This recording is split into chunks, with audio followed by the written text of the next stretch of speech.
Charlie Kirk is dead, shot down at 31 years old. The conservative firebrand who built America's largest youth political movement was assassinated yesterday, and the international fallout is exploding as we speak. In London, British activist Tommy Robinson has just declared war on the United Kingdom's Prime Minister, Keir Starmer. The accusations he is making are not just shocking. They threaten to turn this American tragedy into a crisis that could tear two nations apart. What he has revealed will change how you see this entire event. Here is what the mainstream media is not telling you. In the immediate moments following the confirmation of Kirk's assassination, as Americans were grappling with the loss of their most influential young conservative voice, a seemingly routine event unfolded across the Atlantic. The British Prime Minister, Keir Starmer, released what appeared to be a standard political condolence statement.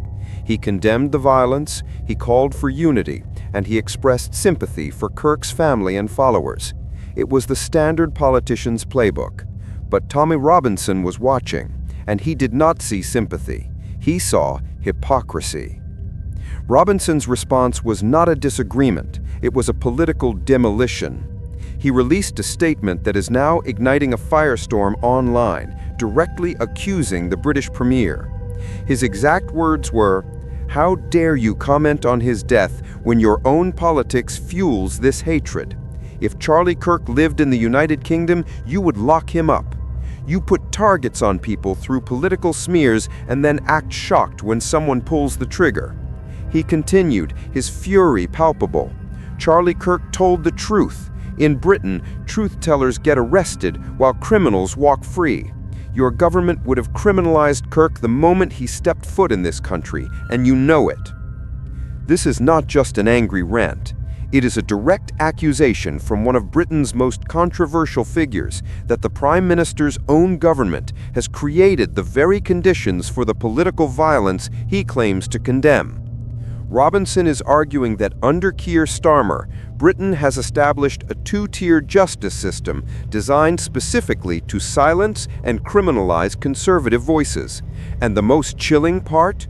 He may have a point. Kirk's activism, which involved challenging mass immigration and gender ideology, would almost certainly fall foul of British broad hate speech laws, the very laws that have seen British citizens arrested for social media posts. The story of Charlie Kirk's death is no longer just about America. It is now about the state of free speech across the entire Western world. To understand the explosive fallout from this and what it means for Britain, we are joined now by our senior political correspondents, John and Jane. Thank you, Jane. What we are witnessing is an extraordinary political moment. Tommy Robinson's accusation is not just a soundbite, it is a direct challenge to the legitimacy of the Prime Minister's government on an international stage. He is effectively saying that Keir Starmer has blood on his hands, not directly, but by fostering a political climate where conservative speech is treated as a crime, thereby eliminating the space for peaceful dissent. That is exactly right, John. And to understand the full weight of that accusation, we have to look at the man who was lost. This was not some fringe radical. I spoke earlier today with Dr. James O'Hara from Cambridge University, who knew Charlie Kirk personally. His words are absolutely heartbreaking, and they paint a picture of a man who was the complete opposite of the hateful caricature his opponents created. Dr. O'Hara told me, and I quote, "Charlie texted me just 3 days ago asking some obscure question about moral philosophy so he could be better prepared for campus engagements. He was always trying to improve his ability to have peaceful discourse with students who disagreed with him." That is just astonishing to hear. 3 days before he was murdered, he was studying philosophy to better understand his opponents, not to defeat them, but to have a more peaceful discourse. It completely shatters the narrative that he was some kind of hate monger, and it makes Robinson's point all the more potent. He is arguing that this very man, this intellectual seeker, would be a criminal in our country. And when you look at the laws on the books, it is hard to argue against it. We have seen people investigated by the police for calling a man on social media. We have seen street preachers arrested for quoting the Bible. Charlie Kirk's robust American-style conservative arguments would have set off every alarm bell in the Home Office. it adds such a layer of personal tragedy to it. And it gets more personal. Dr. O'Hara continued, I was with Charlie and his wife Erica for dinner just a couple of weeks ago in Colorado. He was explaining the security involved in his campus visits, state police, private security. He knew the risks, but he kept going because he believed in what he was doing. This was a 31-year-old man, a husband, a father to 2 young children who built, as academics are now admitting, the most successful youth political movement the West has seen in decades. He employed over 1,000 people. The media spent years painting him as a monster, but behind the scenes, he was a scholar, a family man, and a leader who felt the weight of his responsibilities. And this is the core of the issue. Kirk's entire strategy, the very thing that made him so effective, and frankly so dangerous to the establishment, was his commitment to open debate. It was not stuffy meetings in town halls, Jane. It was high-energy events on university campuses, slick social media videos, memes. He spoke the language of the youth, something the traditional conservative parties have completely failed to do for decades. He would deliberately go to the most left-wing universities, places that were openly hostile to him, and he would stand on a stage and take questions for hours. He engaged with his harshest critics directly. He did not hide.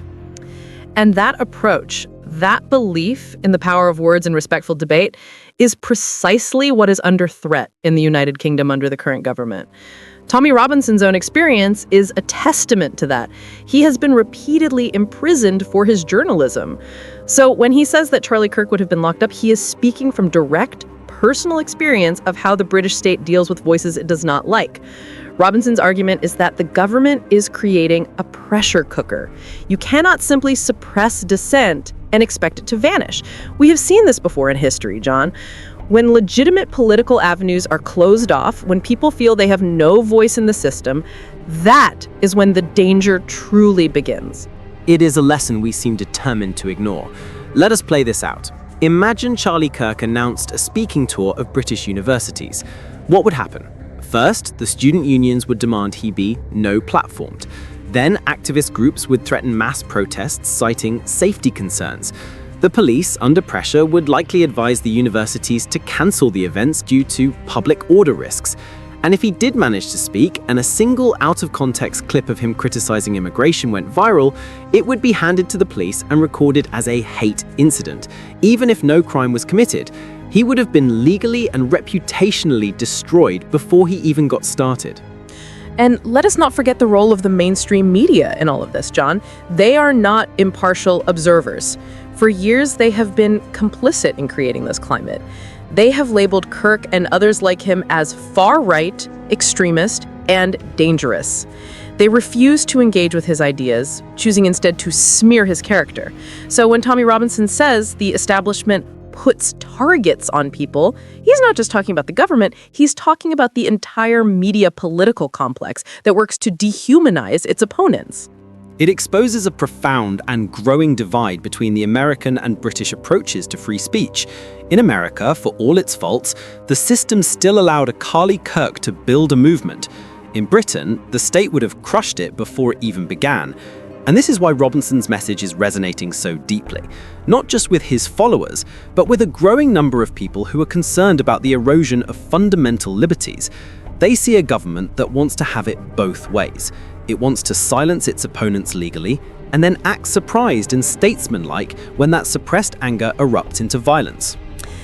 Looking forward, the immediate question is what happens to the movement Kirk built? Turning Point USA is a massive organization, but Kirk was its heart and soul. He was the founder, the visionary, the chief fundraiser. Can it survive without him? Dr. O'Hara believes it can. He told me, what Charlie built has taken on a life of its own. He created an infrastructure, a culture, and most importantly, a generation of young activists who understand what is at stake. The real test, however, will be whether they can maintain his disciplined, peaceful approach. And that is the most dangerous possibility arising from this. It is the question that should be keeping intelligence services up at night. Charlie Kirk was living proof that you could fight back against the establishment through constitutional, legal, and peaceful means. His assassination sends a terrifying message to his millions of young followers that the peaceful path does not work. that even if you follow the rules, your opponents will not. If a significant portion of that movement decides that the system is rigged and peaceful engagement is futile, the consequences could be catastrophic. It puts the entire conservative movement at a crossroads. This is no longer just a political spet. It is a fight for the very soul of Western democracy. It is a choice between two futures, one of open, robust, and sometimes uncomfortable debate, and another of curated, state-sanctioned opinion where dissent is treated as a crime. The path we choose in the coming months will define the Britain our grandchildren inherit. A truly sobering situation with consequences that will unfold for years to come. It forces us all to ask some very difficult questions about the society we are building. The mainstream media, as predicted, is already using this tragedy to call for more censorship. But the analysis from people like Robinson suggests that's like pouring petrol on a fire. It certainly feels that way. And that brings us to our question for you, our viewers. What is your take on this? Do you believe Tommy Robinson is right, that governments like Keir Starmer's are creating a dangerous pressure cooker by silencing conservative voices, or do they have a duty to restrict speech to prevent hatred and violence? Let us know your honest thoughts in the comments section below. We read every single one.